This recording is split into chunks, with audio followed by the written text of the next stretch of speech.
Hey everybody, I'm Greg. And I'm Katie. Welcome to the Meeple Society. Today we are going to recap our recent trip to the Dice Tower Retreat 2024. But before we get started, if you like this type of content, please like the video, subscribe to the channel, maybe hit that bell icon if you want notification of any future content we put out. Or you can hit the link below and follow us on all of our social media. Yeah. Okay, the retreat. The retreat. All right, so this was our fourth retreat. We started going in 2021. Supposed to be 2020, but you know, we all know what happened that year. So What happened? it was a year that seemed to last forever, but yet feels like it was so long ago. It does not exist. Right. Okay, whatever. Anyway, fourth retreat. So the Dice Tower Retreat, if you have never been, or if you are ever thinking about going, this is a small gathering of friends, more or less. It started out in 2018 at about 60 people and is now sitting at about 350 people coming. I think that was the latest cap, and I think that's where the Dice Tower plans on Was it capping 350? I thought it was 300. Okay. I don't know. I think it's 350, but I'm not 100% sure on that number. So, but again, I know they're capping it at what it was this year. They're not planning to get any bigger. So the retreat is as I said, a gathering of 350 close friends.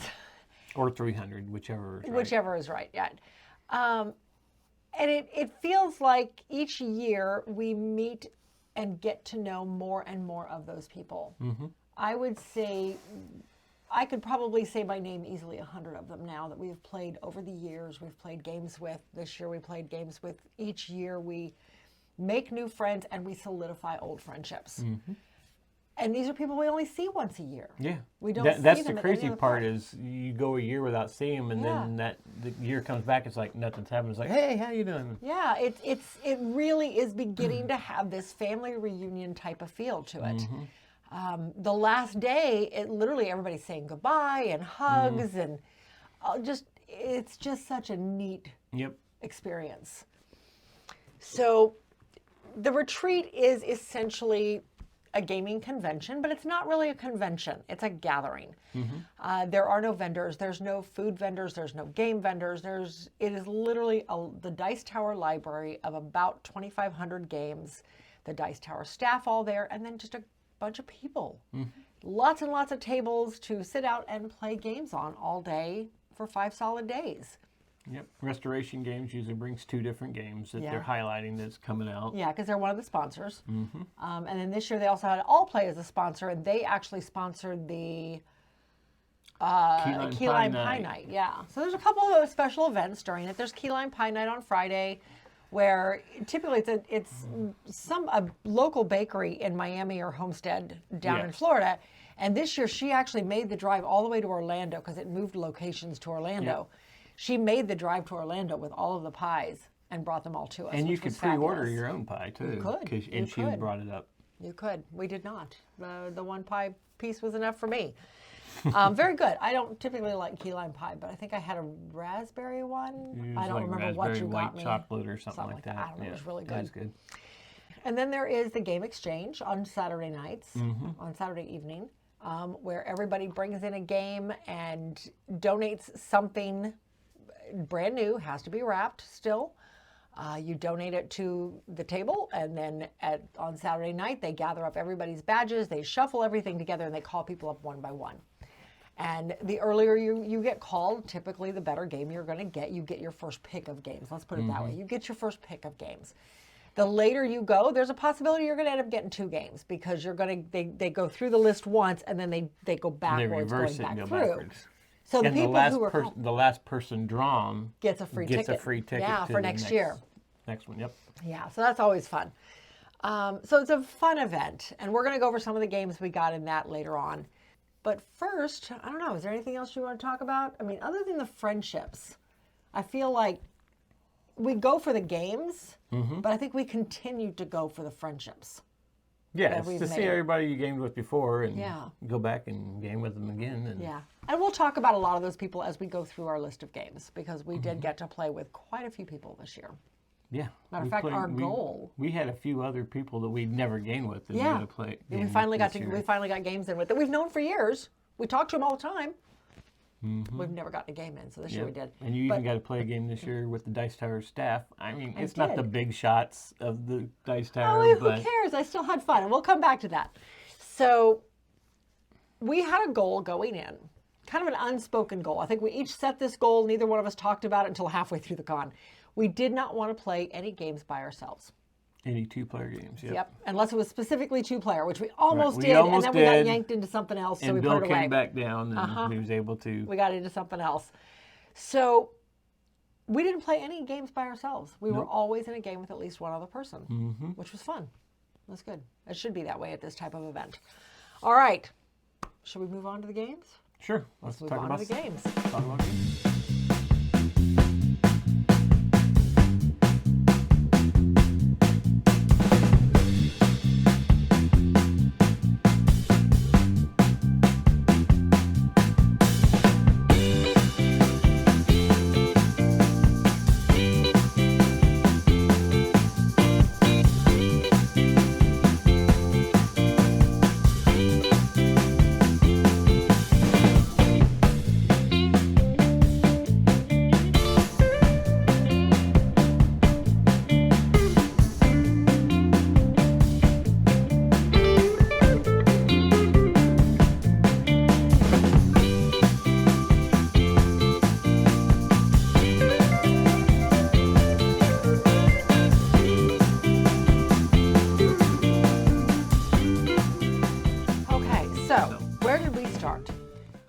These are going to be brief descriptions yes, of it. I mean, we're not going to go into We'll a talk ton. about it a little bit. I mean, Okay. some of the games we really liked, we may end up talking about a little bit longer. So, but first of all, we played 47 total games, 39 unique games. So there were several we obviously played more than once. And we'll talk about those. There were 21 of them that were new to us. We did not own, we have never played, 21 games we've never played. what is the two? I don't remember what the 2 was for now. Way to write notes that you can remember. I know, I wrote them in the car. What do you want? I don't I remember know what they mean. I know, right? Okay. Well, let's talk I remember about one of them. Okay. Okay. You love my notes. See my notes. Okay. Well, I remember one of them, and I'm sure we'll come Put up them with back the other over one. here so I can see Oh, them I'm because I sorry. can't remember all Well, those games. I'm going to go this way. Make it easier. All right. So your we Holy arrived Bible on there. Monday. My book. We arrived on Monday. The convention started on Wednesday morning at 8 o'clock. It actually started about 6 because that's when Tom got down there and opened the doors. So, but it officially started at 8 a.m. on Monday. On Tuesday night, they do the pack-in. They do the unload, basically. And we go down usually and help with that if we're in town. Well, we were, so we did. So we did get to help set up the library and kind of get a sneak peek on all the new stuff. But we arrived Sunday night. We picked Jeff up from the airport on Monday morning. And then by Monday afternoon, probably 1 o'clock, the convention that was also there kind of cleared out. The lunch rush cleared out from the lobby area of the Carib Royal. And we kind of took over the big tables. And it was you, me, and Jeff to start with. And then one by one, a lot of other people just started coming and sitting down. And we were down there till probably midnight, just playing games all day. We had 9 of them played. We played 9 games that day, yeah. Now, some of them are really short, so. But anyway, Yeah. we started off with a game of Reef Project. We took this game with us because we knew it wasn't in the library and it was brand new. We just got it at Gen Con. And I ended up teaching it, I would say probably to 8 or 9 people throughout the weekend. I think I taught 3 full games, plus the 2 games I was in, plus this one, plus the game on the last night. So I taught it 5 times. It got a lot of play. It got a lot of play. All right, so Reef Project, we talk about this extensively on the podcast, but it is one where you're basically traveling through the reefs, trying to help establish the reefs, give them a better start, as well as cleaning up the trash in the oceans. That's essentially it. There's a lot more to it, but we do talk about it extensively on other areas, so I'm not going to go into it too much. Yep. Listen to the podcast. Yeah, we do a deep dive on the podcast for it, so definitely listen to that on podcast 72. But we played that with Jeff. Again, first game of the retreat. Then we broke out Middle Ages. Yes. At this point, Tom walked by, or no, actually Tom walked up during during Reef Project, because he had not seen this game yet. he walked by and he goes, "Oh, what is this? I didn't know this was out yet." I'm like, okay, well, it's definitely not in the library then. So Greg posted a picture of this, and we ended up getting so much response. That's why we booked we put out on the Facebook page to, if anybody wanted to learn it, I would be willing to teach it. All right. Middle Ages. Tom joined us for Middle Ages. And again, we talked about this one during the Gen Con wrap-up. Just a fun game. It was based on Her Majesty. I think it's Her Majesty. Yeah. But just kind of a redo of it. Tom joined us, Tom Vassell joined us, and Mila joined us. It was fun. It was fun introducing this game to people. And I think everybody enjoyed it. Tom definitely took it another way and did a lot of take that with it. But this one, he did. This one plays a lot like Kingdomino. It has a very Kingdomino feel to it, where you are drafting your tiles in numeric order from one row to the next. And whoever's furthest over gets to go first, and then you take that tile and you put it into your fiefdom and you activate the tile and do whatever it allows you to do. But again, we talk about this one a lot on the Gen Con wrap-up, so I'm not going to go into that one fully. We got a couple games of vegetable stock in. Again, another one from Gen Con that we did. Again, with Jeff and Mila. But yeah, this one is it's so light and easy to learn. I mean, you can explain the rules in like a minute. You can explain how to play it, and then you just start, and it's essentially a stock market game. Yeah. You are grabbing cards out of the center. There's one more card than there are people, and you're grabbing cards, and whichever card is left last. The vegetables on that card is what makes the stock go up or down. Yeah, that affects the stock. Well, actually, it just goes up and then it crashes and it starts all over again. And then after 6 rounds, you add up how many vegetables you have times the value on the stock market cards, and that's your score. Wins. So it's super simple. Then Jeff and Mila again joined us after that for a game of Cities. This is one of DeVere's newest games. One of, because we played the other one a little later in the con. Again, it was a Gen Con pickup, so we talked about it there. Followed by Super Kawaii Pets. Again, another Gen Con pickup. I feel like we took a lot of our Gen Con pickups with us, if you had not already guessed that. Yep. Well, because they were new. They were new. They were new, and we wanted to share them, and we knew we would be there 2 full days before the library opened. All right, then we've got in a game of Wandering Towers. Okay, so this is the first new to us game that we played. Yes. Jeff had... No, Mila had played it before. Yeah, and we borrowed somebody's copy. Yep.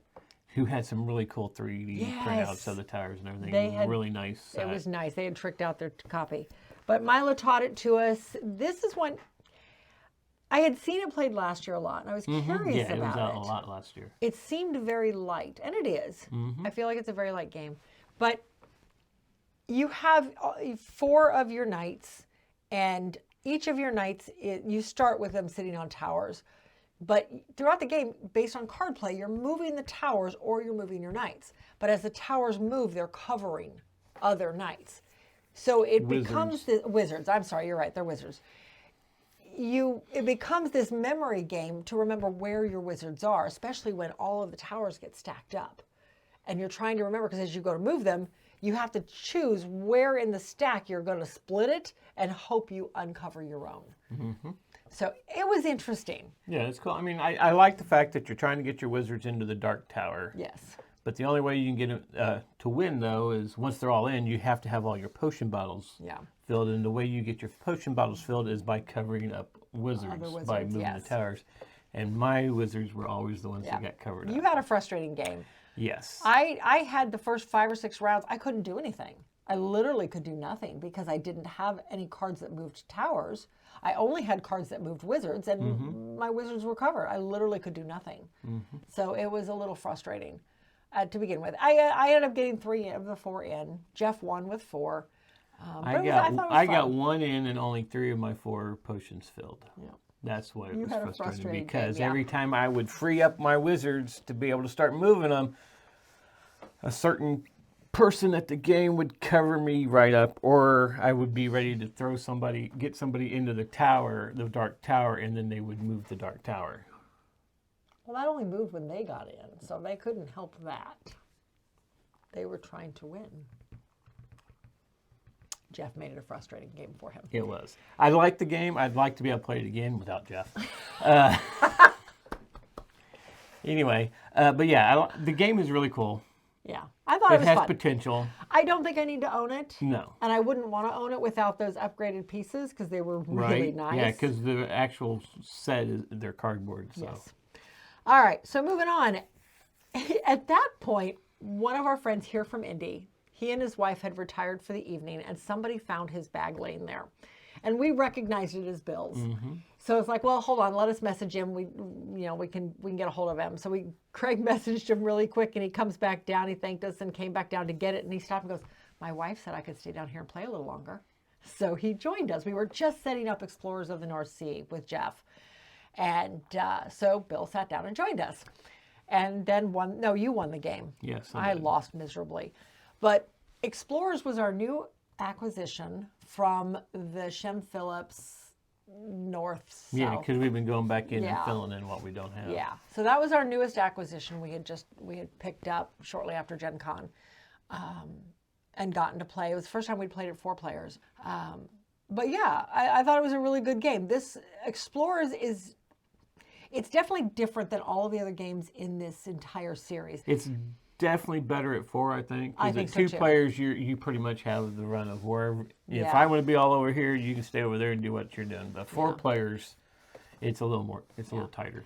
So you're drafting tiles each round. The game is timed out by drafting tiles or by placing tiles. You have a hand of a couple tiles, and you are putting one of them out on to match up the terrain types, whether it be island or ocean. So it's not a lot of terrain you got to match up. It's just 2 pieces. But the island pieces are different on all the tiles, so sometimes it's a little tricky to make it work the way you want it to. But you're going out to explore the islands. You're picking up animals for set collection purposes. You are putting out huts. They're not huts. There's something else, but I can't remember the name of them now.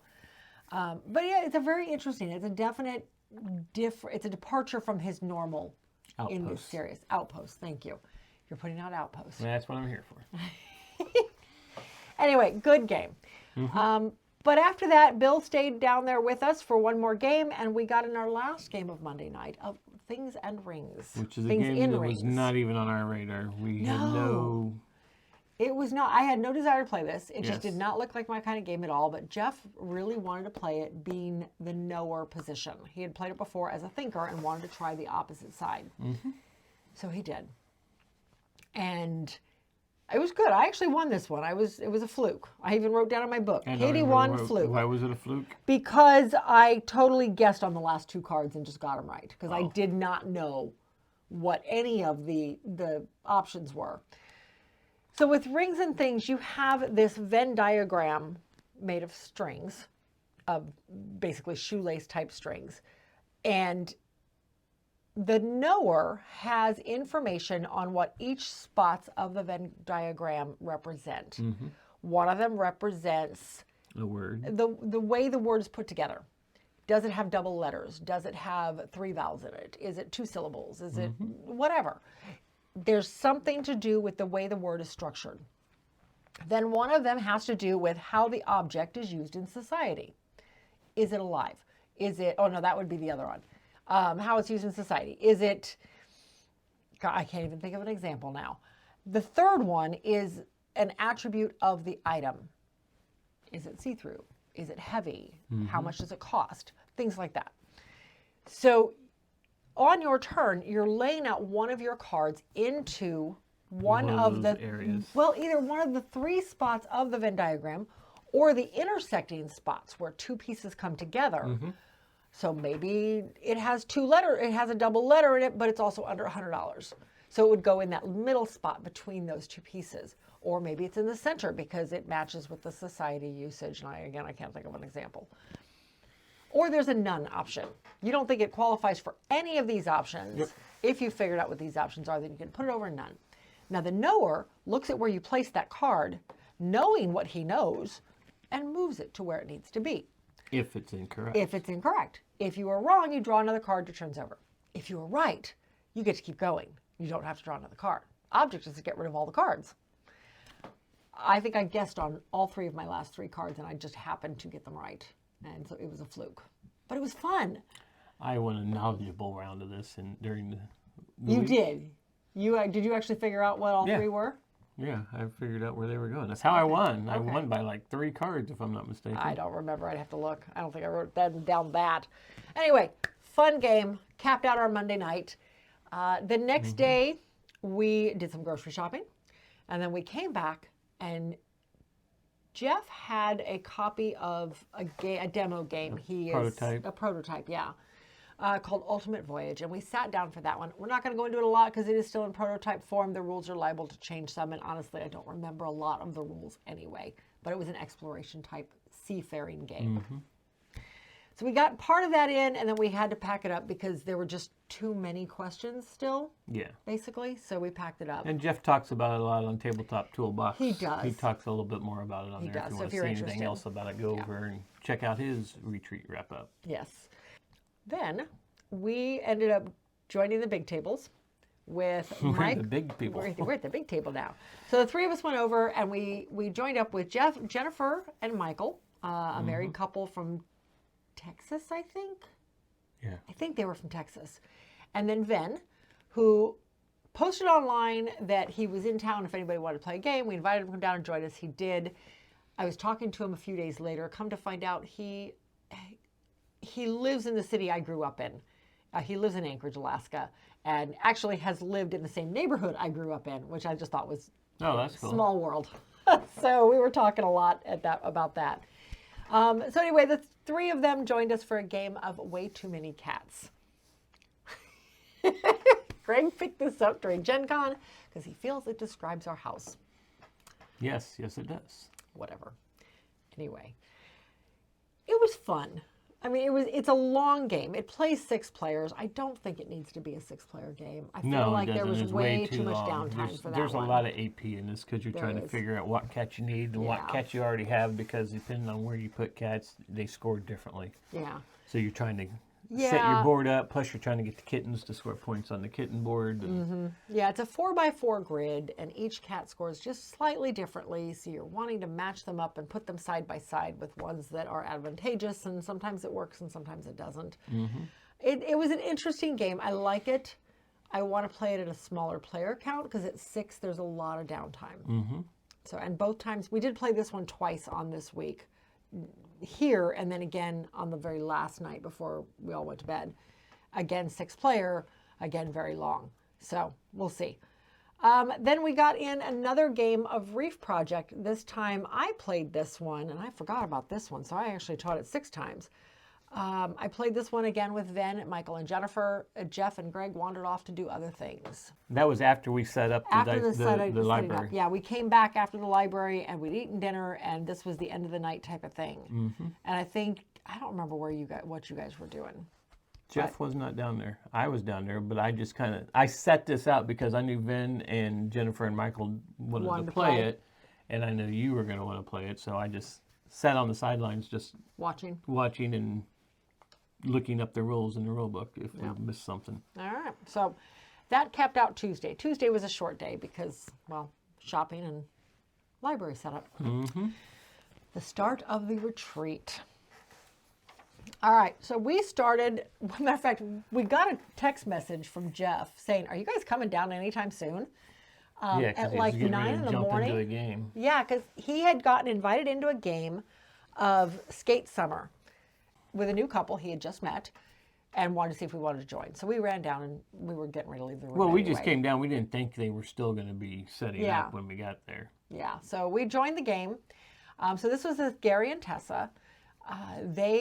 We found out, live south of Phoenix. So they live very close to my mom, which is fantastic. So next time we go out to see mom. But we got in a game of Skate Summer. Again, this was another new to us. It wasn't something I was even interested in. No. The theme never appealed to me. I didn't like the look of the board, quite frankly. I thought it was way too busy. Yes, it is. It's a very busy board. So I never bothered looking into it any further than that. But I actually enjoyed it. Yeah. I thought it was fun. Well, you got 81 points. Yeah, you won. Yeah. I came in second. I felt bad because Carrie taught the game. Oh, we dominated in that game. And I can't remember if he said they had played it before or not. But I think he had. We were like the late shower-uppers to play the game and knew nothing about the game. And then because it was 88, 81, 66 was Jeff. Tessa had 42 and Gary had 45. Yeah. So It was fun. Do I need to own it? No. But I'm glad I got a chance to experience it. After that, we got in a game of Gnome Hollow with Jennifer and Michael again. Again, something we already own. We've played it before, but it was fun to sit down and play it 4-player and see the difference between 3-player. We've still never played this 2-player, but we've played it 3 and 4 now. And I liked it at 4. I thought it was very good. It's a tighter game at 4. It is a very much tighter game, yeah. All right, so that one was not new to us, obviously. We then met up with Peter and Kristen. Peter and Kristen live near where my mom used to live. Matter of fact, at one point, Kristen and I were talking about, I wish we had gotten to know you guys better while my mom still lived in Sacramento. That would have been perfect, but alas, she does not live in Sacramento anymore. So this was, and I'm going to mispronounce this, Agueda? Agueda, City of the Umbrellas. I think Agueda is the correct pronunciation. I think so. And this is one we looked at Gen Con. It looked really cool. We didn't pick it up. We did not, yes. And I did like it. Yes. I thought it was a good game. It's very light. It's a very fast game. Light. So with this one, you have a number of umbrellas set out on the main board. There are 3 main goal cards that are end game scoring. And this basically just gives you some idea on how to rearrange your stuff. But each round you are drafting either 1, 2, or 3 umbrellas off the board in a column.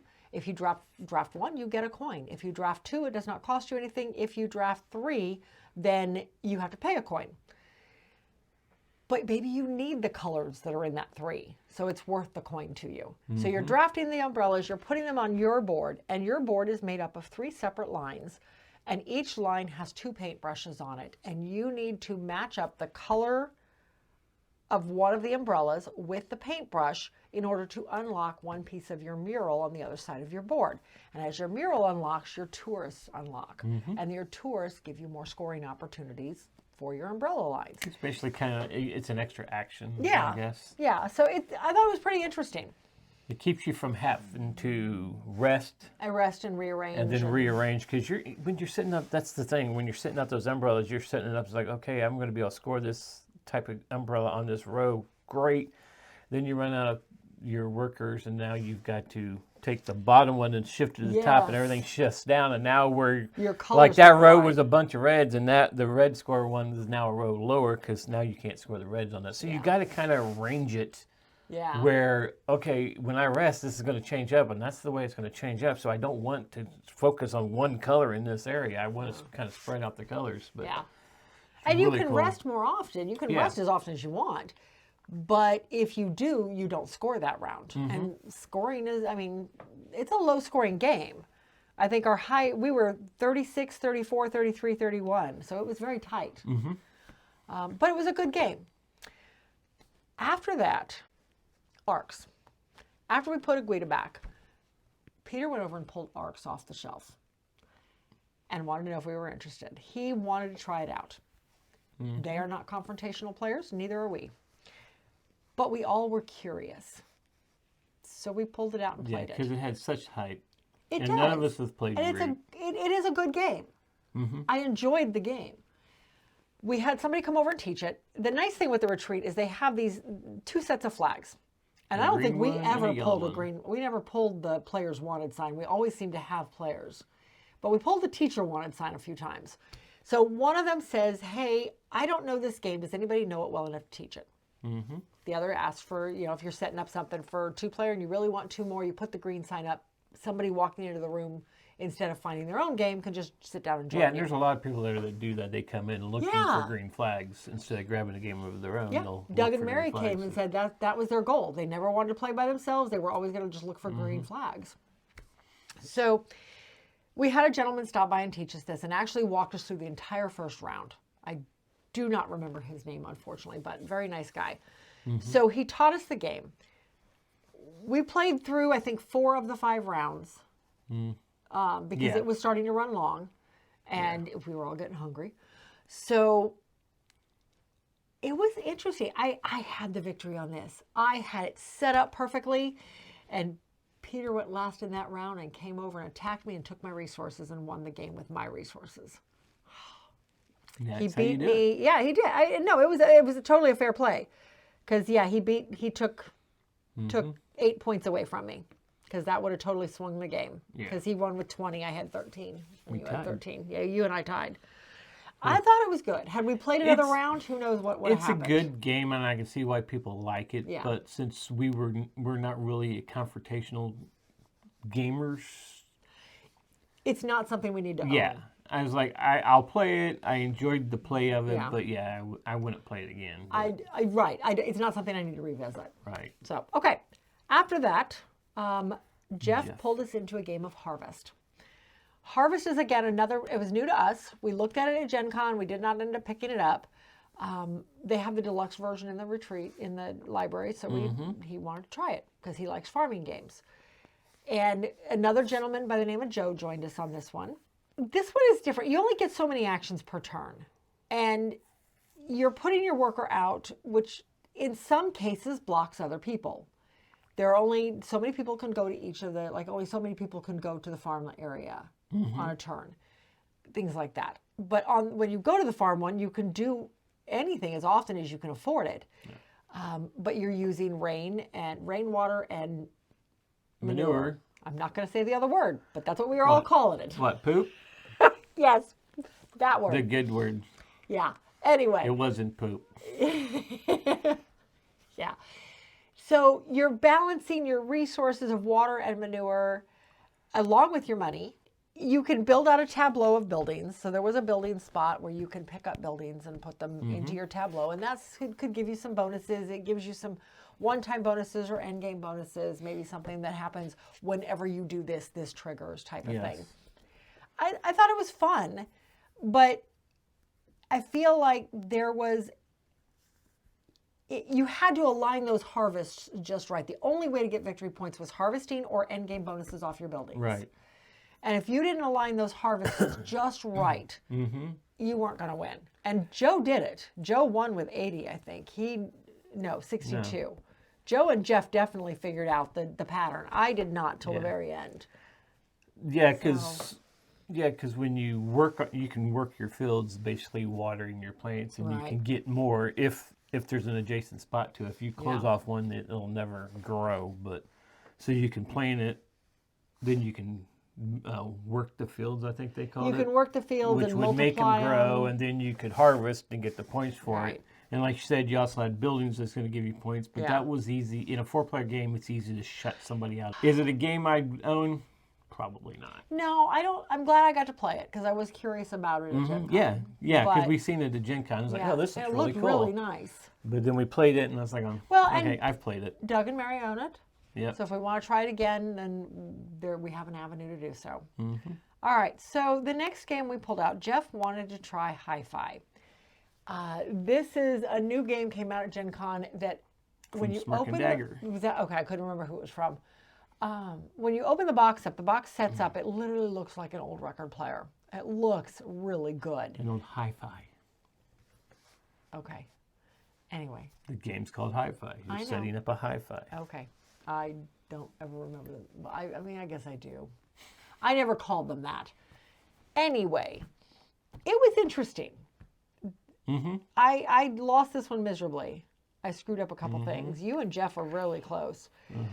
This game, it was frustrating at the beginning because I truly did not understand the cards you had, the little gold cards you had. Because I was thinking, because I had one that had 2 blues beside each other and then 2 empty spaces beside it. Okay. And I thought that's how it was. And you guys, every time I get it set up, you guys would build right beside us. I'm going, I can't get this card done because you guys keep building by it. But it's the colored sound waves have to be next to each other. Doesn't matter what else is around it. Yeah. As long as those are next to it, you can score that card. Yeah. And once I realized that, I was like, oh, okay, now I get it. Because at the beginning of the game, I was kind of cranky because they kept doing that. And then when I realized, I was like, oh, okay, now I can plot out what I'm going to do. Yeah. I thought it was interesting. You're putting sound wave cards out to make waveforms. But yeah, it was good. Again, is it one I need to own? Probably not. But I'm glad I got a chance to play it. I mean, it was once you understood everything, it was pretty basic. Yes. All right. One of the next one we played, and this was the one you kind of sneak previewed. I got to play with a bunch of the Dice Tower staff. Very end of the night, we were actually getting ready to walk back to our room, and I got pulled into a game with Jason Levine, Brian Drake, and Emery Harris, and they were all joking and laughing, and Jeff was joking and laughing right with them. I came in third, so I was happy with my showing against them because Emery and Jason had both played it quite often. Jeff and Brian were just learning it for the first time. We got to play it at Gen Con a couple times, and it's a Kickstarter that is coming. We do not have it yet. It has been delayed, but it's coming. So River Valley Glassworks, this one, you are mining stones out of the river, and as you do so, those river pieces move.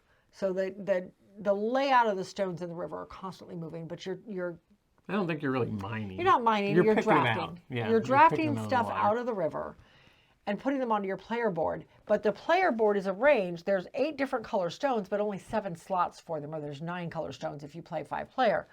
But you only have 7 slots. So if you ever have a color that you don't have down, they're negative points at the end of the game. So you have to be careful what you're taking. But meanwhile, you're building them up. So the more whites I get, they just move up in the column. The more reds I get, or the more pinks I get, they move up. If you ever have too many for your board, again, negative points. You've got to be careful what you're grabbing. The scoring gets better the further down your board you get. So you want to get some of the ones at the very end that are very common because you can get those numbers up some. I really like the game. I'm looking forward to getting my copy. It was a lot of fun playing with Jason and Brian and Emery and getting to have that chance because I'd never played a game with any of these guys. So it was fun. It was a good game. But yeah, River Valley Glassworks. And that ended Wednesday, the first day of the con. Thursday morning, we got to play one of your favorite games. Dinogenics. With the new Controlled Chaos expansion, or Controlled Chaos and New Arrivals expansion. New Arrivals is the expansion that's coming out on Kickstarter real soon. Yeah, Jeff had a copy of it because he did a demo video, or he did a preview video for the Kickstarter. Preview for it. Yeah. So he was able to bring it with us, bring it with him to the retreat, and we were able to play it there with Jeff and Doug and Mary. It's the first time any of us had played this 5-player. It definitely made it for a longer game. I still enjoyed the game. Yeah, we've played it 2, 3, and 4, and now we've played it at 5. Yeah. Who did we play it 4 with? The first time we ever played it at the Dice Shadow Retreat in 2021. You're right. I forgot about that play. Okay, so yeah, we've played it at all counts now. I really enjoyed it. The length of the game did not bother me, but it definitely made it a longer game. And there's IP, yeah. There's AP in the game. There can be AP in the game. There can. But I feel like if you knew what you were doing, as long as you didn't get blocked, you should have been able to figure out what your turn was going to be prior to your turn coming, because you had plenty of time. But yeah, it was good. And we've talked about Dinogenics a lot. Dinosaur building game. I mean, that pretty much explains it. Yep, and like I said, look for Jeff's preview of the game. Yes. So apparently we've the seen video a is snippet really of it, good. and it Oh looks my really, gosh. really good. I cannot wait to see the whole video. So when it comes out on Kickstarter, you can see the preview. Yes. The preview's probably worth watching. Oh, I imagine so. The next one, we actually sat down. This was, I think, did we put up a green flag? We were going to try and figure out Terminus by ourselves. Yeah, I think we saw it at Gen Con. We had almost we bought it. For this. We had both flags, I believe. Almost bought this game, and we didn't because of the price tag. We just didn't. I couldn't. We were running out of budget money. Yeah, we were running out of money we budgeted for games, and we didn't know enough about it to warrant getting it without the upgrades, and I didn't want it without the upgrades. So and Brandon from what is that game called? Company called Inside Up. Inside Up. Pretty good hard sell on the game. He did, he did. And he about sold us on it and was like, can't do it. Yeah. Okay, so we put both flags up, and Matt, Root Shirt Guy, friend for a couple years now, came over and told us he can teach it. So he taught it to us, fabulous teach. We knew exactly what was happening. I almost won, almost. Although this does not portray that. Almost? He had 52, you had 37, I had 32. I made a big mistake. Yes, you at the very end, which gave him 11 points and took 11 points away from me. Yes. Had I not made that mistake and those 11 points were flipped, I'd have won. I made one mistake. and I screwed up. That's all it takes. That's all it takes, and he won by 15 points because of it. So Terminus is, you're building train lines, rail lines, connecting neighborhoods together, and as you're doing so, you are putting out neighborhood pieces that have to be down in specific colors of neighborhoods. And that's where my mistake was. I had another option and I didn't put it there. I put it down by where Matt could get to it instead of putting it on the opposite end of the board. Oh well, mistakes were made. Yeah. It was a good game though. Yes, I really liked this game. It was very thinky. It was not, I don't feel like it was long. You play 3 passes through a rondelle and you stop at whatever you can. There's no rush on the rondelle. You keep going. Even if you're way ahead and you're now on the 3rd pass and everybody else are still in the 2nd, you keep going. You just end your game earlier than everybody else. But you stop at anywhere you need to do the action and then do the action. Getting resources, putting out neighborhoods, building rails, building the stops in between the rails, all sorts of stuff. I really enjoyed this game. And it's now on our watch list for sure. Yeah, so, we tried to find it on the way home. We couldn't find it. Yeah, we'll go back. So we'll come back. I think it's still fairly new, so it's not in some of the stores yet. Yeah, or any of the stores we checked. Yep. Anyway, next we sat down with Doug and Mary for a game of Harmonies. Harmonies is one that Jeff has talked up a lot, so I was really curious to try it. And I thought it was pretty good. I really liked it. You are drafting tiles, kind of like an Azul type draft. Yes. You're drafting tiles or little wooden pieces out of the center board. You're taking 3 pieces at a time off the board and putting them into your meadow. Yeah, and you can draft a card. And you can draft a card. And the cards are various types of animals that tell you what kind of configurations they want. And depending on how many times you can do it, depends on how many times, how big the score on that card is going to be. Yep. So one animal that it's really easy to get this configuration, they want a rock next to the river. Simple as that. Then you may have 5 scoring opportunities on that, or 5 levels of scoring on that one. Whereas the one that wants 2 trees next to a meadow, that's a little harder to do. So you may only have 3 scoring opportunities on that, and it's going to be worth more if you can make it happen, because you only score the top one you uncovered. I really liked it. It was very thinky, but yet simple. Yeah, because like you said, when you draft a card, you put the cubes on the card to cover up it until you get it done. Then you take the cube off and you score those points at the end of the game, whichever one's uncovered though. But the fact that you take the cube off, it's just you're not taking it off and discarding it. You're taking it off and you're putting it on the spot on the card that says to claim it. The area put it on you that. just so now you can no longer use that area for anything else too. So it may say that if I had that rock in the river, it may say I want that on the rock.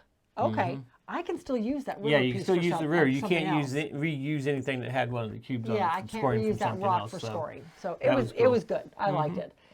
All right, then we got in a game of Chimera Station with Jeff and Eric Johnson, another friend. This is the first time we'd gotten to play with him, but we've played with him in the past.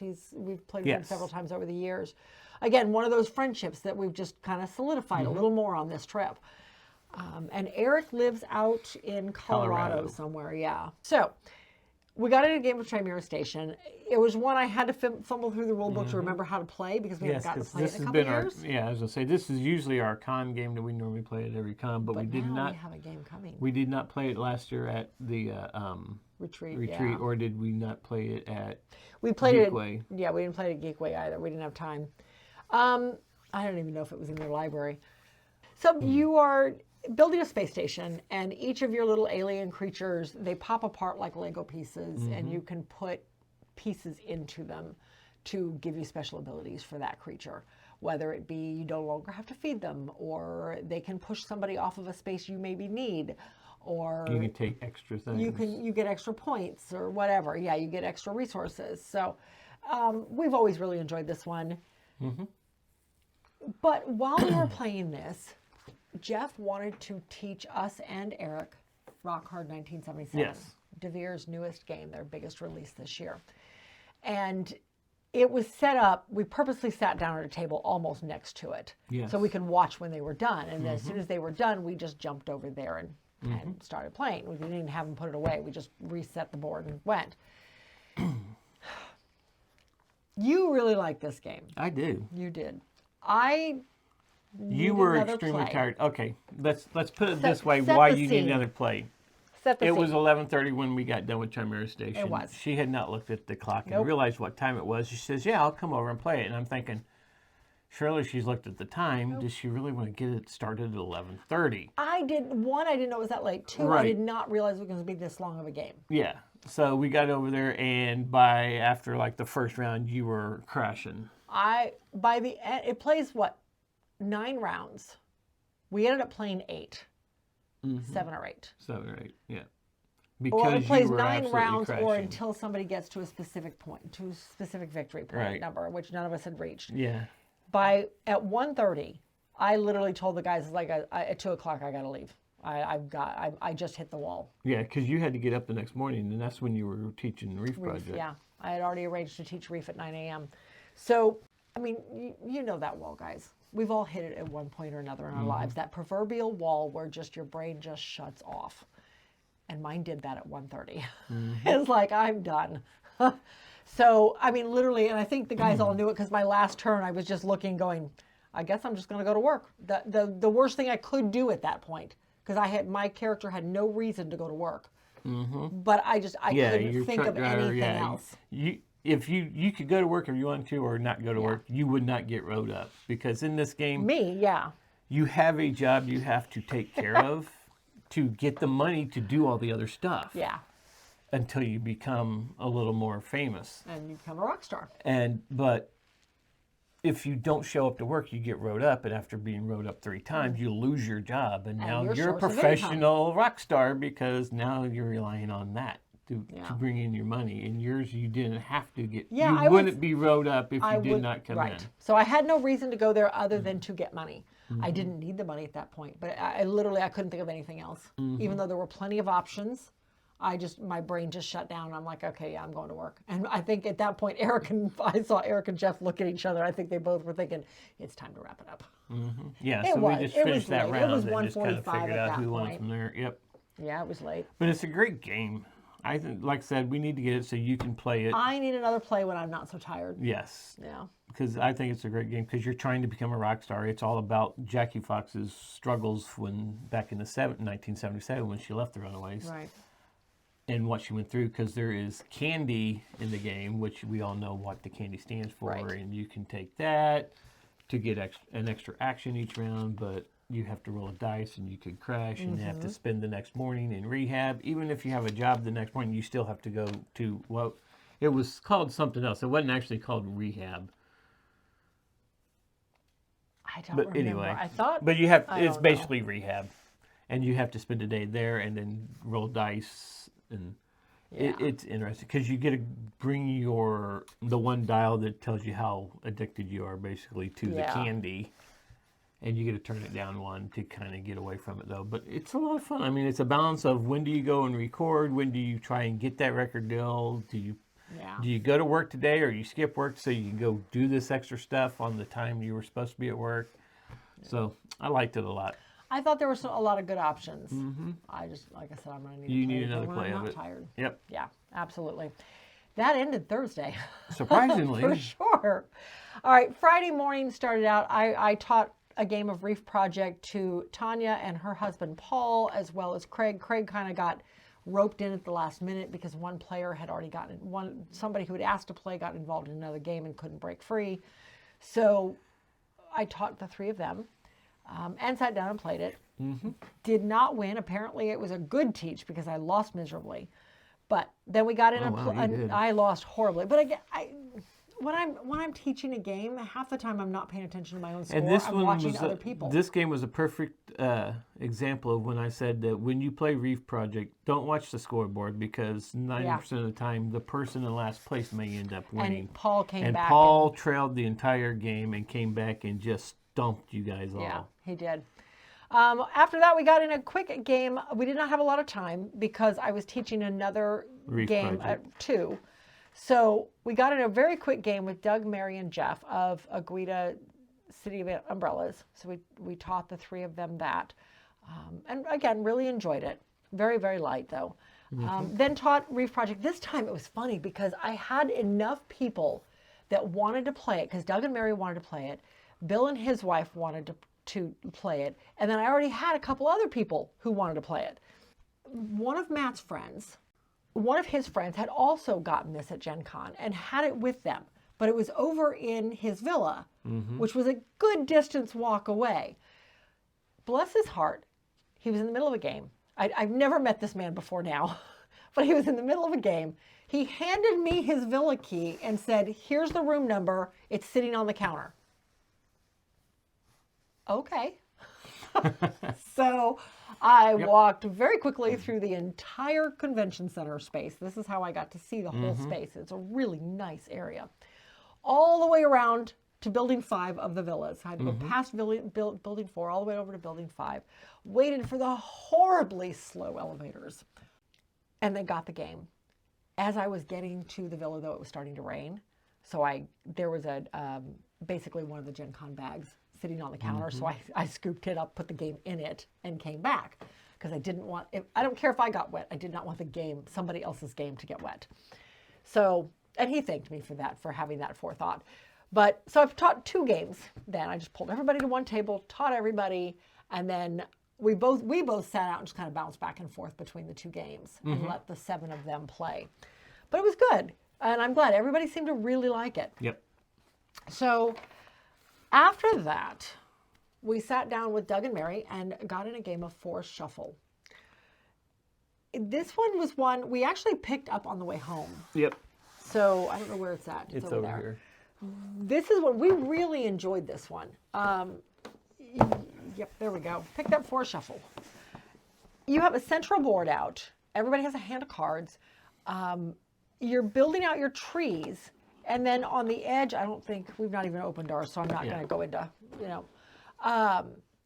you're building out your trees, and then on all 4 sides of your tree, top, bottom, side to side, you can place animals. All of the animal cards and the insect cards and the butterflies and the forest, the bushes, and all of the things you find in a forest are all on split cards. Yes. Side to side or top to bottom. And you're picking which side you want. You're paying for that card with other cards. Yep. And you're sliding it underneath one of your trees. And then from then on, that card is eligible for scoring. It may score based on other cards you have or just straight up victory points, whatever, at the end of the game. But as you're paying for those other cards, you're putting them down in the center of the table on this central piece. And as that builds up, at the end of the player's turn where that has hit 10, it clears. So if there was anything in there you wanted, it's gone now. As you're laying trees down, you're pulling another card off the top of the deck. The deck is your timer. Yes. Because there are Winter's Coming cards in the deck, and you hit that 3rd card, game ends immediately. Yeah. As soon as that card hits. But I thought it was really interesting. We really enjoyed it. I've seen a lot of posts on Facebook about the game. I was always curious. I was like, going, yeah. The box is Yeah, bigger than I thought it would be. I figured, because people said, oh, it's just this little bitty card game, so I'm expecting the little card game boxes. But it's a little bigger because it has more stuff in it. Well, it has this center board. Yes. That lays So you had to have it big enough. If I can it's get a my rather hands large on it. center board. Yeah, it's a decent center board. I love this artwork, though. Look at that. And there's the flip side with the animals on it. Isn't that beautiful? So, but anyway, yeah, it was good. We enjoyed it enough to pick it up when we found it in a game store. All right. After that, we sat down to a game of Invincible, the hero building game with, again, Doug and Mary. This was taught to us by Kyle. It was, and Kyle did a great job with it. We played two episodes of this. Again, it was another one of those, I'm glad we played it. Yeah. It was one we looked at Gen Con, at Gen Con. But I'm glad we didn't pick it up. Yeah, and at the time, we did not know this was actually an IP. No, I had no idea. That there is a cartoon that this game's based off. Doug knew because he'd watched it and let us know that it's a very violent cartoon. It was like, but it does not come out in the game. I don't think that came out in the game. No, it does not come out in the game. No, I don't think so. And the art, it was never portrayed in the artwork, or at least if it was, I didn't see that artwork. Yeah, but it's all about building a hero by having the right cubes in your tableau. Your bag. Certain things going to let you. It's a bag builder. You get another card like almost every round. You have to buy the cards, but yes, if you have enough. But you're fighting the villain off, or you're thwarting the villain off. The village, or you fight him. And you fight his minions.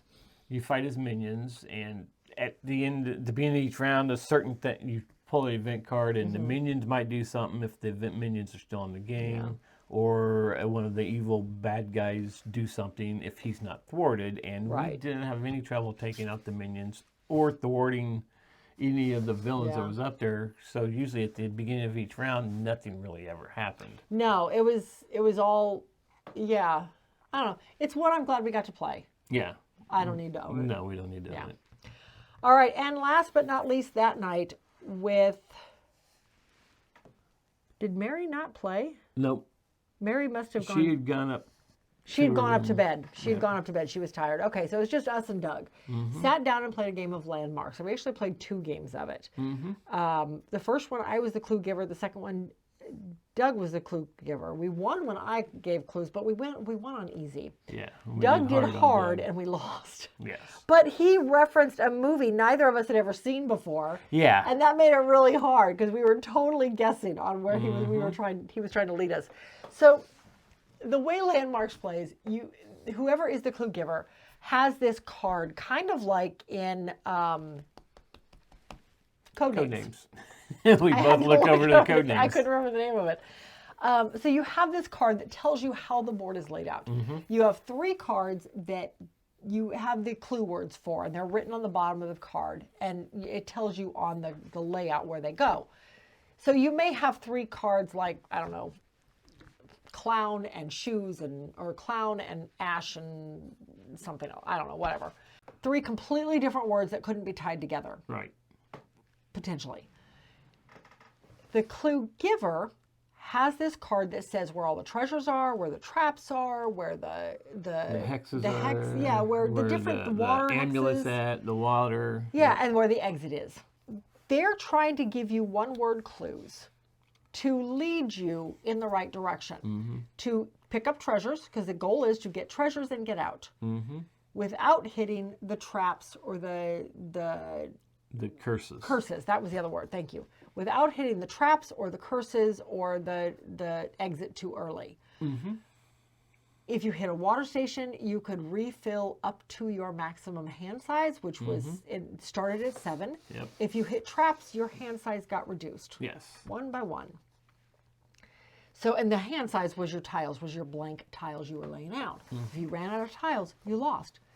If you got cursed without getting the amulet to fix it, you lost. If you got cursed a second time, you could only get 1 amulet. Guess what? You lost. So yeah, there's a lot of ways to lose. It was still fun. Yes. We had a great time with it. Enough that we played it we played it a total of 4 times. Yeah, because we played it twice then. Yeah, we played it later. Yep. Okay. That was Friday? Yes. Yeah, and that's one that went on a list to look for. Yeah, it did. Saturday, this is one of the ones that was a question mark on here because we played Kingdomino Origins. I marked it as a question mark on whether it was new to us because it was so much like Kingdomino, and we've obviously played Kingdomino. This just added different icons. This was Kingdomino Origins, so it was a new game we've never played before. Fine. So we played 2 sets of the 3 in Kingdomino Origins. The first one is essentially Kingdomino. Yes, it really is. So the only difference with this one was that you had those volcano tiles. Yeah. And that if you got one, you placed it wherever you wanted to place it. It wasn't already on it was within a certain range of where you were. Yeah. If it was a 1 volcano, it only went 1 away. 2, you got to go 2 or 3. You got to go 3 tiles away. It gave you a little more flexibility in your scoring multipliers. That was the big difference on the first level of this. Second level, it added wooded tokens, and it gave you that majority feel. Whoever had the most of a specific wooden token got an extra points at the end of the game. We never played the third one because it started bringing in stuff that made it more like Queen Domino, which I'm not a big fan of. So that was Kingdomino Origins. All right, so then we sat down. I don't remember why Doug and Mary went off to do something else. We sat down with Gary and Tess again from Phoenix. Well, they grabbed us because we was up there looking for a game. They did. They grabbed us and asked if we wanted to play Tirnanog, which is, we had never even heard of. In fact, it was a box we probably would have never heard of it because Dice Tower talked about it a lot. Oh, all right. Well, I'd never heard of it. It was an interesting tableau builder. You're drafting, okay, so there's a tableau of cards out in the middle of the table. In turn order, you're putting out one of 4 markers between 2 cards to kind of reserve 2 cards. Not really, but you're putting out your markers between 2 cards. And then so everybody does this, and then you start going reverse turn order and you start pulling them back off and choosing one of the 2 cards you just marked. Now at this point, you've probably got 7 or 8 cards marked, but you're pulling up one of them and pulling your piece off the board. So you may be taking cards other people wanted too. So you're taking these off and you're putting them into your tableau. So your tableau has 3 scoring identifiers on it, and each row wants something a little different. So like one may want, you score for every card that goes in ascending order. Or you score for sets. You score if you have 2 6s or 3 6s or 2 8s or whatever. You have to have sets of cards. And then there's a group identifier over to the side for majority, color majority. If you had more blue colors. It was an in-game scoring card, and I think there was different ones. It was for all of the 4 different colors. Yeah. And then it was first, second, and third place in the 4 different colors, which I completely forgot about. I went heavy into one color. I thought that was random, though, because there was more than just that card. There was there might have been. That's what we had out. But yeah, that was what we had out. I don't know. That was over on the other side of the table. So I never paid attention to it because I had completely forgotten it because it was way over on the other side of the table. So I really liked the game. I lost, but I really liked the game. I thought it was good. And I know it just finished up a new Kickstarter too, but yeah, I thought it was good. After that, we got back into another game with Doug and Mary of Let's Go to Japan. We've talked about this one a lot, building out a tableau of your trip to Japan. Yep, they have the game, but they had not played it yet, and they wanted us to teach them. So we taught them how to play it. Then, again, another game with Doug and Mary of On the Rocks. We had played this, was it last year we played this? We played this last year with Jeff and Clint. And it was good, but at the very end, Clint got very take-thatty and started just dishing out. He didn't win, but he started stealing points from people. And it just, it kind of put a sour note on the game because you, me, and Jeff are not take-that people. Doug and Mary, luckily, are not either. So we played it this time, and none of us used any of the take-that stuff. And I thought it was a good game. Doug walked away with, you and Doug actually were only 1 point off. But it was good. I really enjoyed it. It's another one of those marble placement games, kind of like... Yeah, where you're making instead your of making orders. Potions, you're making drinks. Yeah, you're making drinks. And once you finish off an order, which means however many drinks you're supposed to do. 3 or 4 drinks, yeah. Then you get to put a limit up and say, okay, that order's done. You got to make 3 orders. Yeah, you play 3 rounds, Play 3. Well, it's the first person who gets 3 orders. Right. The first person to finish 3 orders, you finish the round, and then you go, the turn round, after that, Doug and Mary stayed with us, and we were we were joined by Jim, who also used to do a lot of the stuff with Mayfair like we did eons ago, for a game of Charcuterie.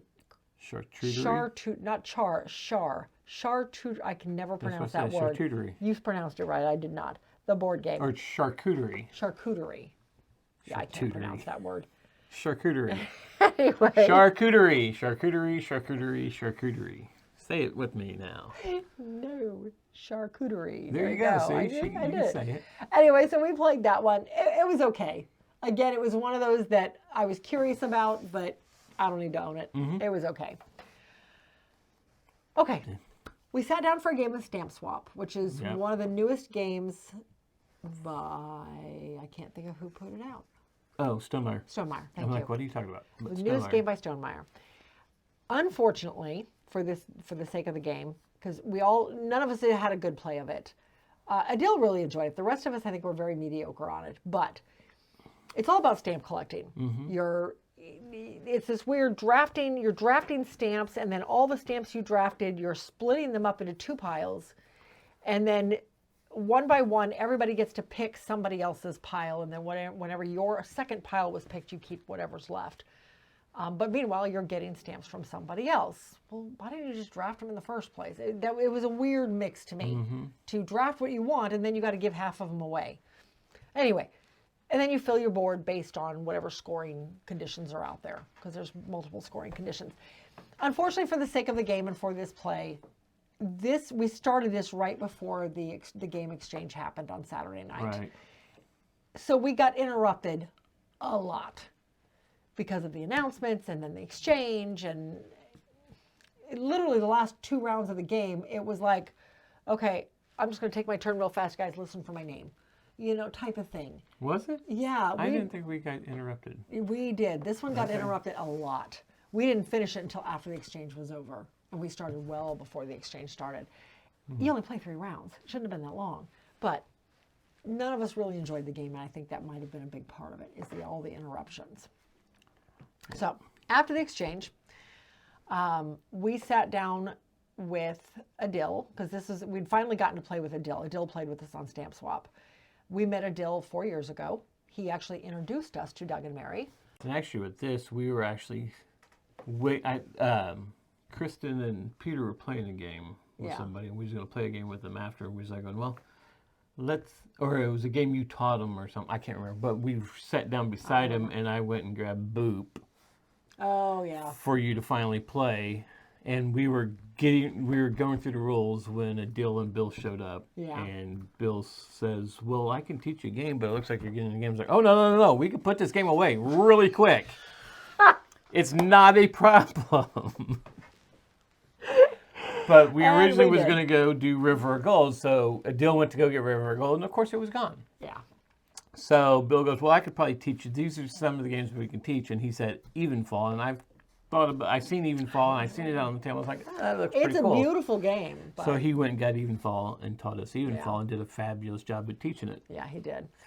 All right, so Evenfall,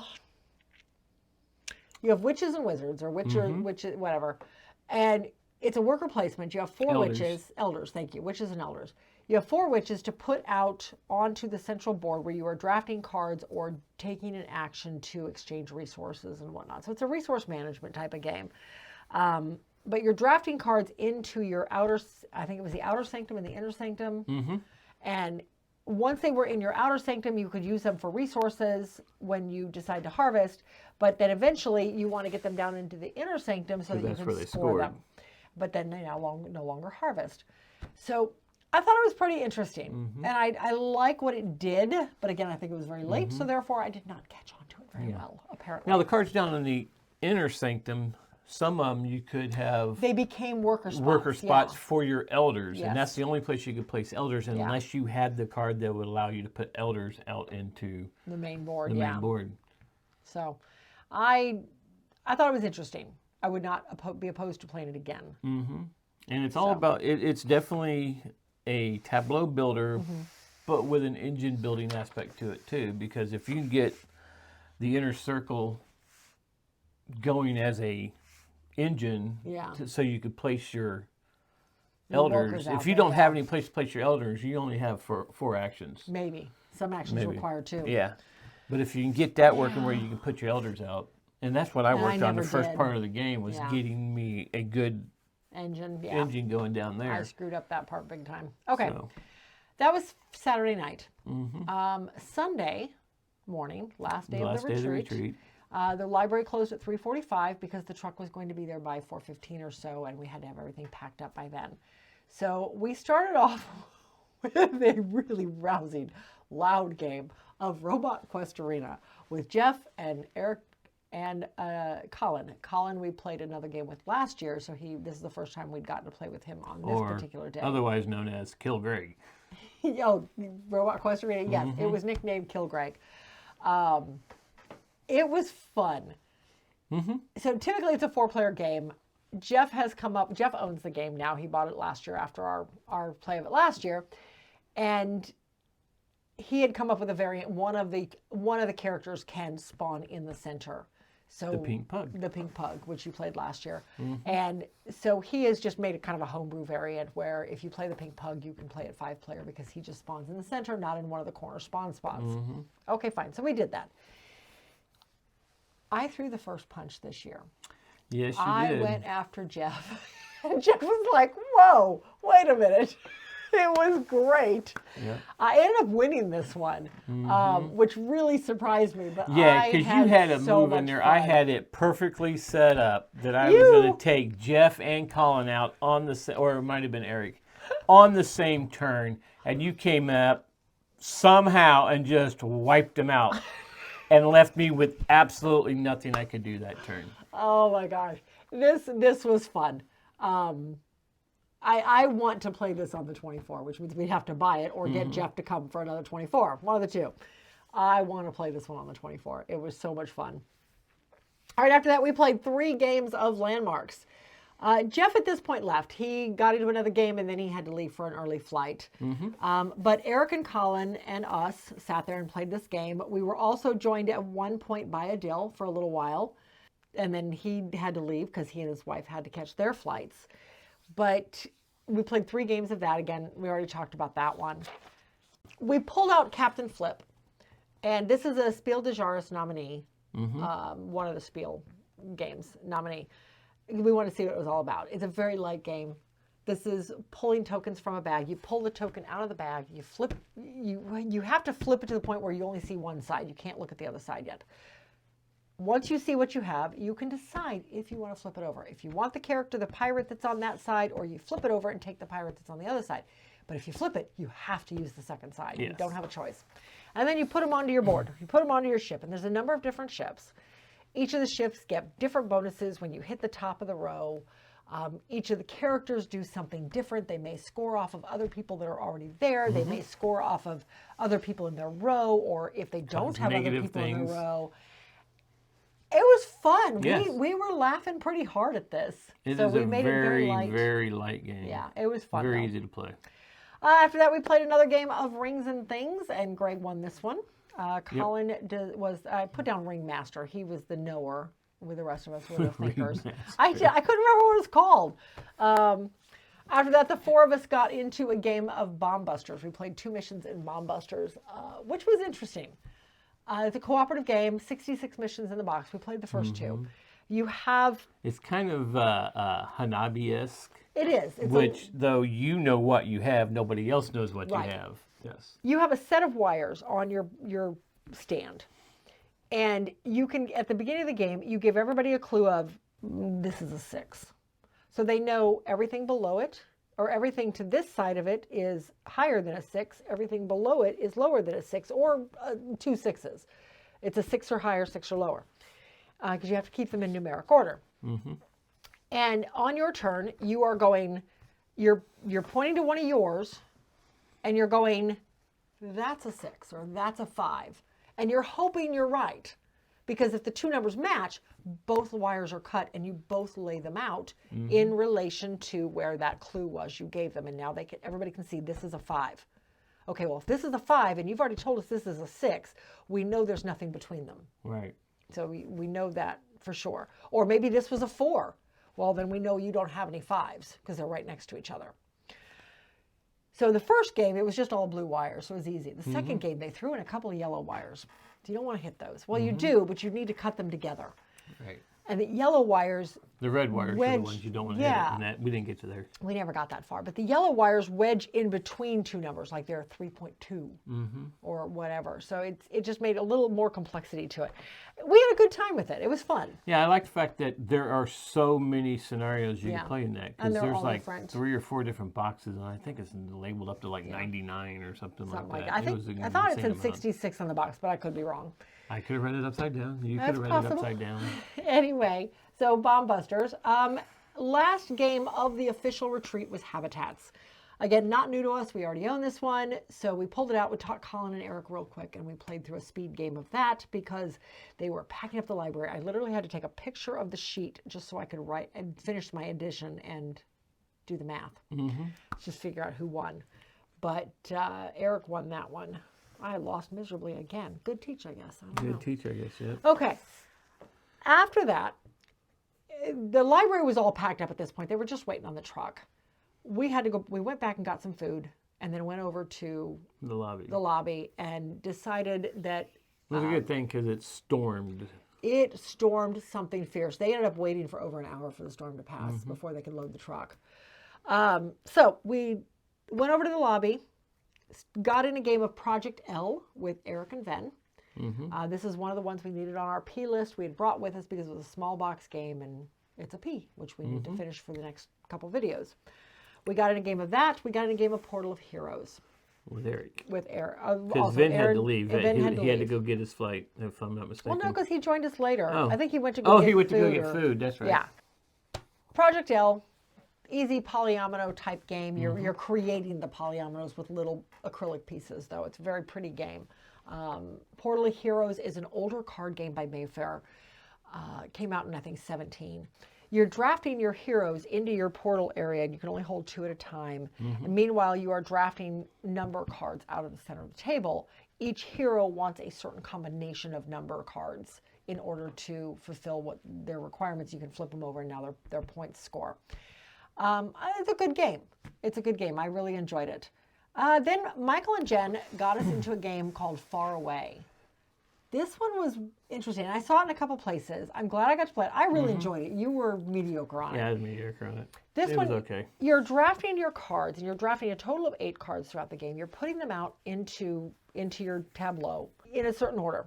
But then you flip all the cards over, and you score them going back. So you need to make sure that when you said, I'm going to score this here, that whatever you said you're going to score, you have in the remainder of your stuff. So you're saying you're going to score something before you even have it.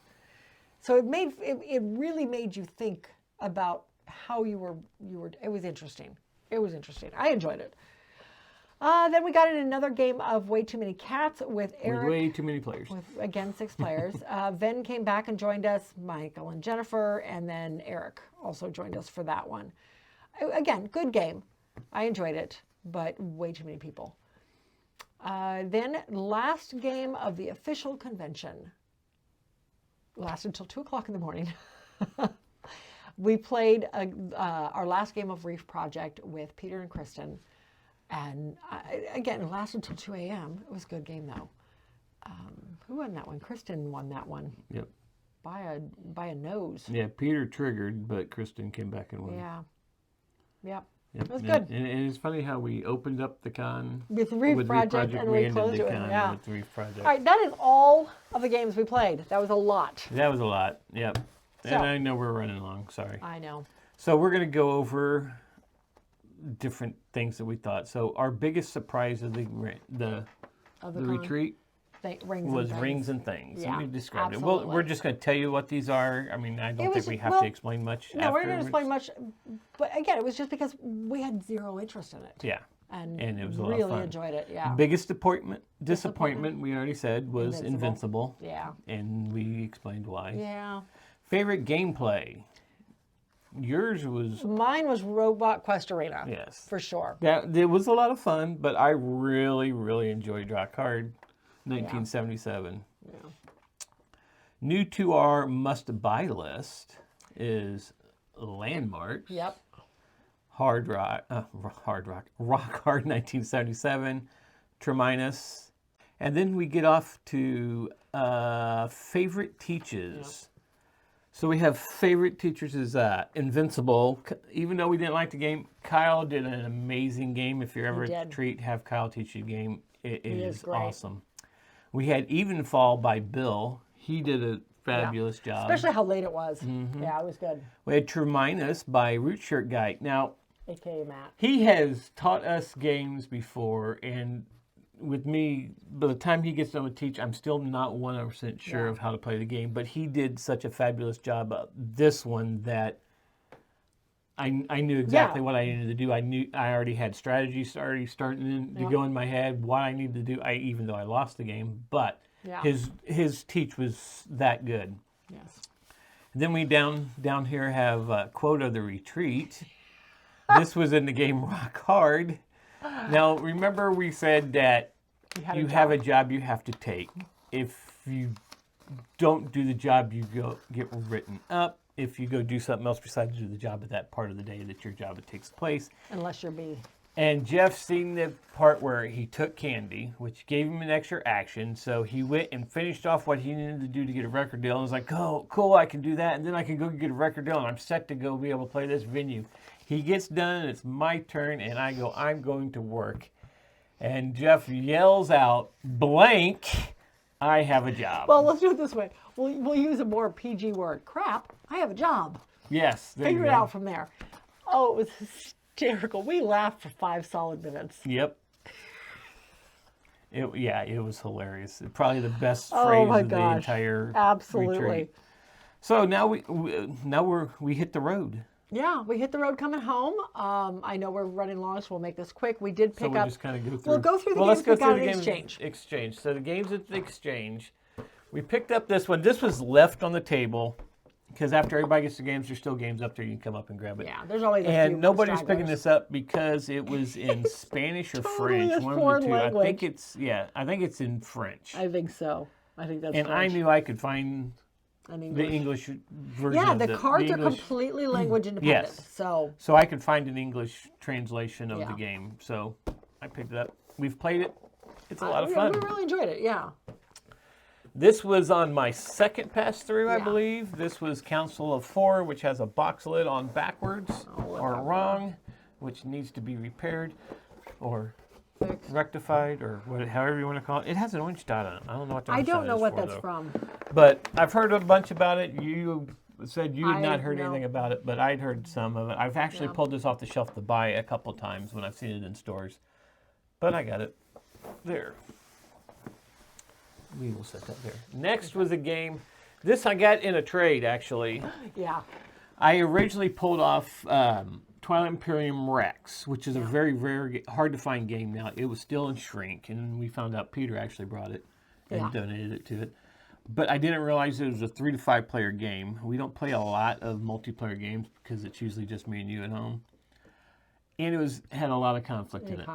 Which ironically... This was perfect for Adil. And then Adil's wife came back with this game, and he goes, oh, that's a great pick, but we already have the game. Yeah. I go, well, what's the game about? He goes, what's co-op about? Well, right there in the space. I was like going, well, there you go. And it had dice manipulation, I think, in there. I think he said.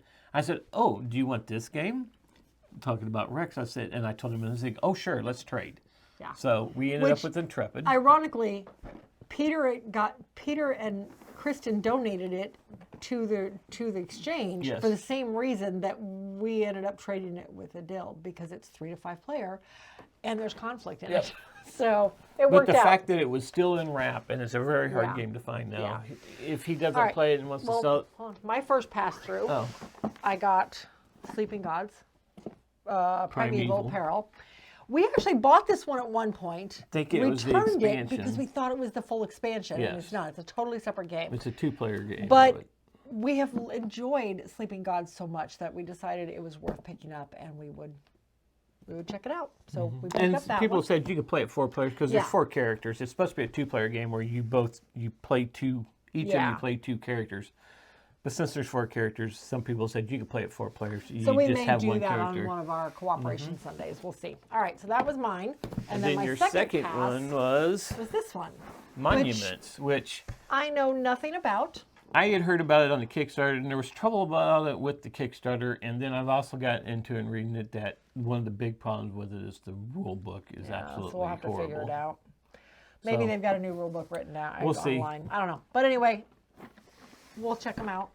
See what this is like. So yeah, I don't know anything about it other than that. So those are the games that we got through the Exchange. Now on the drive home, we got some games. You want to empty your stack over there? Okay, so we got these 3. We bought them in 2 different places, but we did pick up these 3.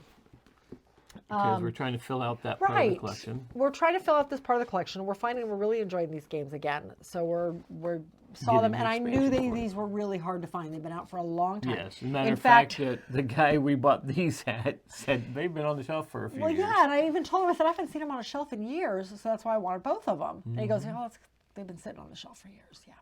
So, yay us. And then we found this guy, too, in another location. So we picked those up. We also, at the same place we bought that, picked up Heat, Heavy Rain. We actually picked up 2 copies, one for us and one for our son and daughter-in-law. But we surprised them with it last night. Yeah, for their anniversary present, because they really enjoy this game too. And I know this has been a hard expansion to find. The guy even questioned, "You're buying 2 of them?" Yeah, I'm buying 2. It's okay. Anyway. We have reasons. Yep, we have reasons. So there's that. We picked up another expansion. Oh, well, let me go. We didn't even know existed. I did not. I should have known it did. So we picked up Planes Round Trip. We had the original Planes. As a matter of fact, I have stuffed everything into this box because now it slides in perfectly on top of Trains and Automobiles. And we have the Red what Sun. is it? The Rising Sun Rising Sun. Trains expansion. So they all fit in one cube, which is nice. But we picked up this one, which I'm excited to play. It's a P. We'll be playing it soon. All right. We also picked up Sleeping Gods Dungeon. This is an addition to the regular game of Sleeping Gods, which we are enjoying with our friends Doug and Sarah. So I sent Sarah a picture of this with front and back, and all she sent back was, ooh. So I'm excited to start playing this one too. That'll be good. We picked this up at a place we said just south of Birmingham, of a cafe that just opened up called Valhalla Gaming Cafe. A board game cafe. This is Millennium. We picked this up on the review from Mel over at Tabletop Toolbox. Yes. And she did a pretty good job. So we picked it up, wanted to play it. We played the base game. It's a decent game. It's okay. We're looking forward to adding in some of the complexity that comes with the modules, though. So I'm looking forward. So while we were there, he handed us this game. The owner of the store gave us this game called Brewing Shenanigans. This is by a local designer who's publishing it himself from there in the Birmingham, Alabama area. Designed by Anthony Treadway. Yep, by Nebulae Games. Nebulae Studios. I don't know. But this is all, it's about coffee brewing. It's a 2-player game. It lasts about 10 minutes. As he said, you could take it to pubs and coffee houses and play it because it's so small. He also said if you had multiple copies, you could play multiple players. I think it would probably play better at a 4-player game. Well, again, this one I feel like it would play better if you partaked in the take that aspect of it, which we did not, and it was a very ho-hum play. We may just have to sit down. That's why I said if it was 4 it. players, there would be more of that, I think. So that's why I said, and I think he said it retailed at like $25. Yeah, that's what he had marked it for. We'll see. So we'll see how it does. And if you're in that area, go by and check them out. They have another game there too that the same designer built. Yeah, I don't remember what that one was though. Okay, anyway. All right, then we picked up, one of our last pickups was Windmill Valley. We saw this on the table and never got a chance to play it. It was always out or we were doing something else. It just looks gorgeous. The board is beautiful. We've heard really good things about it, so we wanted to check it out. We picked this up at a store in Louisville. Yeah. And then last but not least, we also picked up River of Gold. Again, we tried to play this multiple times. We could never find it on the shelf, so it must be good. And Adil said it was good, and he thinks we will like it, so we are taking his word for it and picked this one up too. Yeah, and this actually wasn't the last one we bought. This was no, that was the last one. That was the last one, yeah. Yeah. Because we actually got it for sale too. Yeah, it was on sale. $10 off. Yeah, we bought this one at Sci-Fi City in Knoxville. Yep. Yes. Anyway, that's it, guys. I know this has been very long. Thank you for sticking it out. If you have stuck it out this long, I appreciate it. So, until then, we'll see you at the next one.